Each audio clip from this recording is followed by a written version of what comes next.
Nesse vídeo, nós vamos ver algumas informações anatômicas relevantes sobre duas importantes glândulas endócrinas, que são a glândula tireoide e as glândulas paratireoides.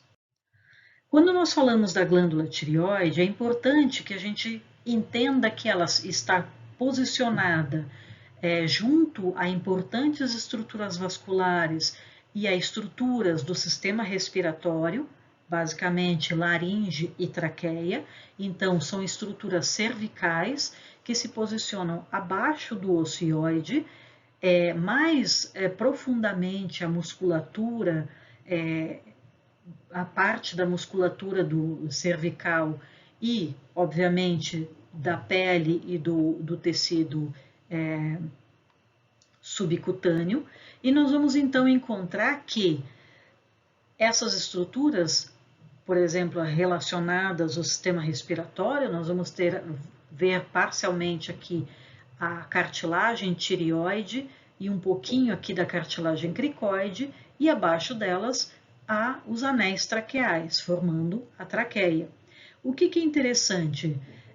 Nós vimos que em sistema respiratório a cartilagem tireoide recebe esse nome porque ela tem o formato de um escudo com a sua metade esquerda e a sua metade direita.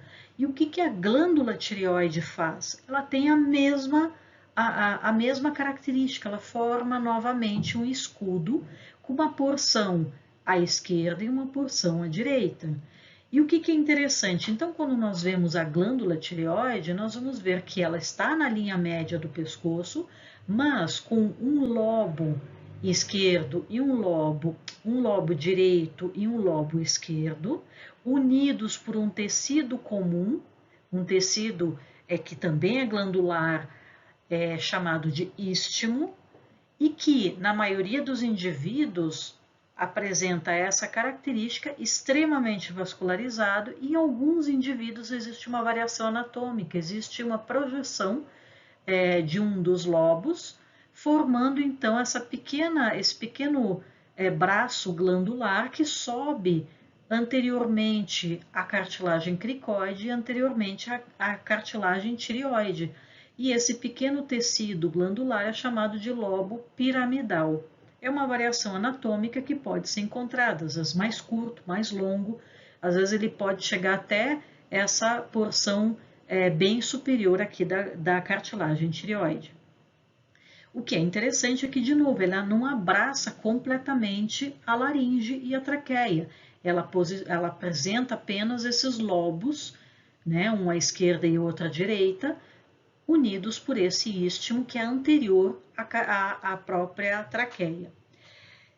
Essa glândula é extremamente vascularizada, então ela tem várias artérias tireoides superiores, tireoides inferiores, tem veias tireoides superiores, inferiores, médias, então a vascularização é muito grande. E aqui é um ponto que chama atenção, numa condição onde é necessário fazer uma traqueostomia no indivíduo, né? Ou seja, um acesso à traqueia para que esse indivíduo consiga respirar. Esse procedimento deve obrigatoriamente ser feito dentro de um centro cirúrgico, onde possam ser afastados os músculos esternocleidomastoideos, onde possa ser identificada e afastada essa vascularização sobre a própria traqueia e sobre a própria glândula tireoide. Então, esse procedimento tem que ser feito com muito cuidado. Numa condição que é chamada daquela traqueostomia de emergência, que não é uma traqueostomia, é feito um acesso entre a cartilagem tireoide e a cartilagem cricoide, perfurando essa pequena membrana que se encontra entre essas duas cartilagens. O maior risco que esse indivíduo correria seria se ele tivesse um lobo piramidal e pudesse eventualmente sangrar, mas entre um pequeno sangramento desse lobo piramidal e o indivíduo morrer sufocado, vale a pena o risco. Então, esse é o procedimento que é feito fora de um centro cirúrgico, que pode ser feito para socorrer uma pessoa que esteja tendo edema de glote ou uma pessoa que tenha se acidentado na rua, num veículo ou em qualquer outra condição. Quando a gente olha agora cortes histológicos da glândula tireoide, ficam bem claros os folículos, que são então essas estruturas glandulares que produzem várias substâncias, e essas várias substâncias vão formar isso, o que se chama de coloide, que é esse material que se encontra dentro desses folículos. Esse coloide vai apresentar os hormônios da tireoide, como T3 e T4, e esses hormônios são extremamente importantes por fazer a regulação do metabolismo do indivíduo. Como eu comentei no outro vídeo, o hormônio tireoestimulante produzido pela glândula hipófise, basicamente a adenohipófise, é quem influencia o funcionamento dessa glândula tireoide. Entre esses folículos, é possível encontrar, então, perdidos aqui no meio, outras células. Então, são células C, ou parafoliculares, elas estão por fora dos folículos. E elas recebem o nome de células C porque elas produzem calcitonina, que é um outro hormônio. Esse hormônio é também importante para um tipo de metabolismo, só que mais associado ao metabolismo do cálcio, então reduz a absorção intestinal de cálcio e estimula a deposição óssea de cálcio. Então ele reduz o cálcio do plasma, do sangue. Então reduz a retirada de cálcio de osso e estimula a deposição do cálcio nos ossos. Diferente do que vai fazer um outro hormônio agora produzido pelas glândulas paratireoides, e a gente vai ver daqui a pouquinho.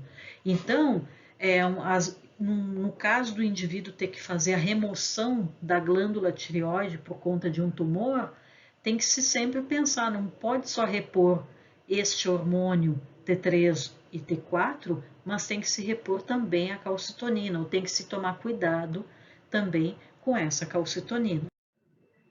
Bom, e como nós vamos então localizar no indivíduo essa glândula tireoide?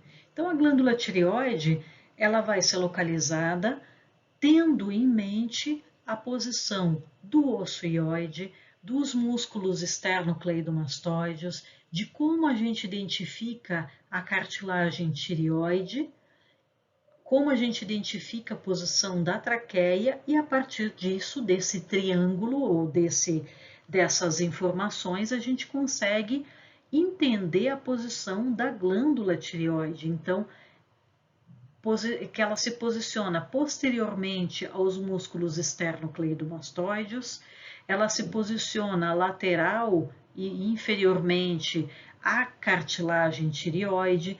Quando a gente faz a deglutição, a gente sobe e desce a cartilagem tireoide e vai subir e descer a glândula tireoide. Então, consegue-se perceber a presença dos lobos da glândula tireoide a partir desses movimentos. Então, são informações importantes. Também nós temos que usar o próprio externo e as clavículas como pontos de referência. Então, são referências anatômicas importantes.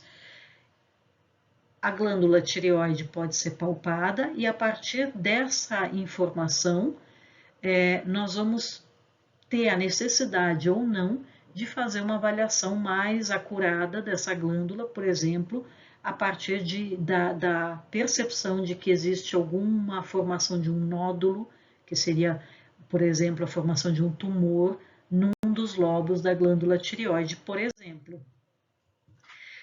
Quando nós vemos a percepção percebemos, né, a presença de um nódulo, tem que se entender então o que é tumor e o que é um hipotireoidismo. Então, existem tumores que estão localizados numa região específica de um dos lobos, por exemplo, da glândula tireoide, ou o hipotireoidismo, que vai ser um mau funcionamento da glândula tireoide. Antigamente, isso acontecia por falta de iodo no sal, então, de iodo na alimentação, aliás, e o que acontecia é que os indivíduos apresentavam uma formação muito grande, exacerbada da glândula tireoide para tentar captar iodo, e hoje em dia esse iodo é reposicionado, reposto no sal, no sal de cozinha, por isso que o sal de cozinha é iodado, e aí nós temos uma formação de uma glândula tireoide normal, porque ela consegue captar o que ela precisa de sal para produzir, de iodo, desculpem, para produzir os seus hormônios.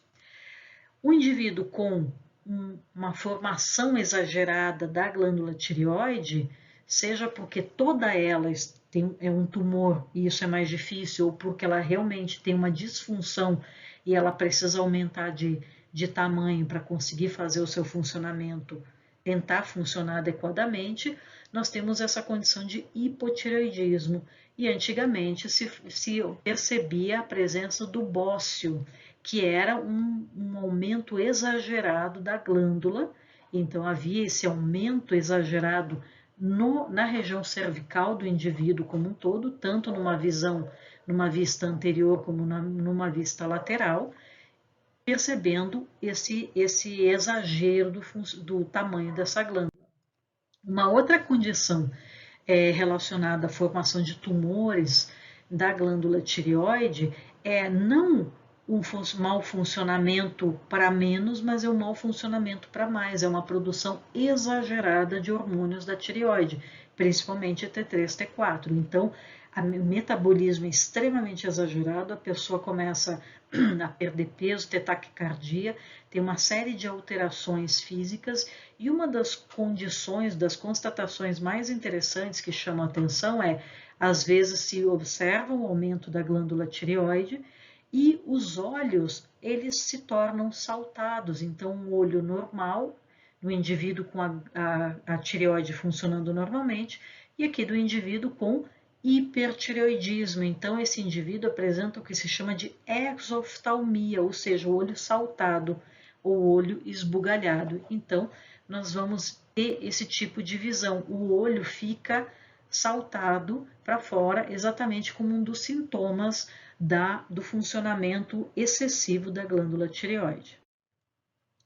Aqui eu deixo para vocês uma listinha de sintomas apresentados pela Sociedade Brasileira de Endocrinologia, que é interessante, não é a ideia aqui a gente fazer esse tipo de discussão, mas é uma forma da gente complementar as duas condições, hipo e hipertireoidismo.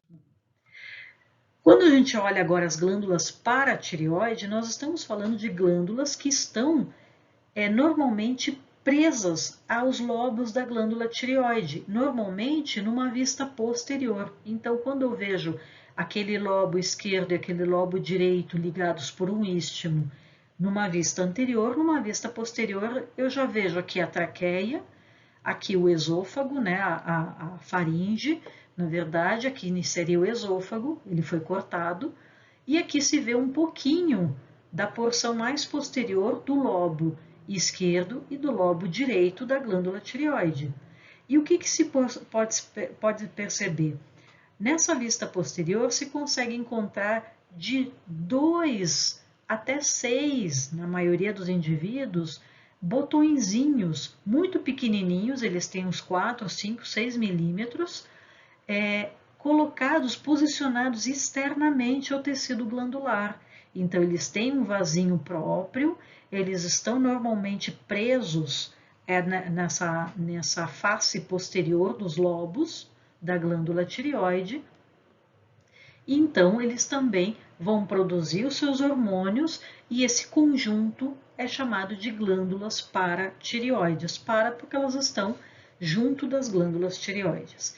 Existem pessoas com variações anatômicas onde essas glândulas não estão presas aos lobos da glândula tireoide, mas às vezes estão até presas ao esôfago, à faringe ou à traqueia, ou estão soltas.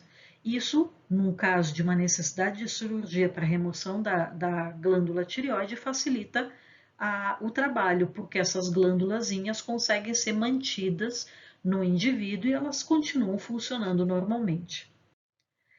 Então, aqui nessa vista, né, seria uma vista posterior da glândula tireoide, onde nós vamos ver esses botõezinhos, e um corte histológico mostra que tem bastante tecido glandular.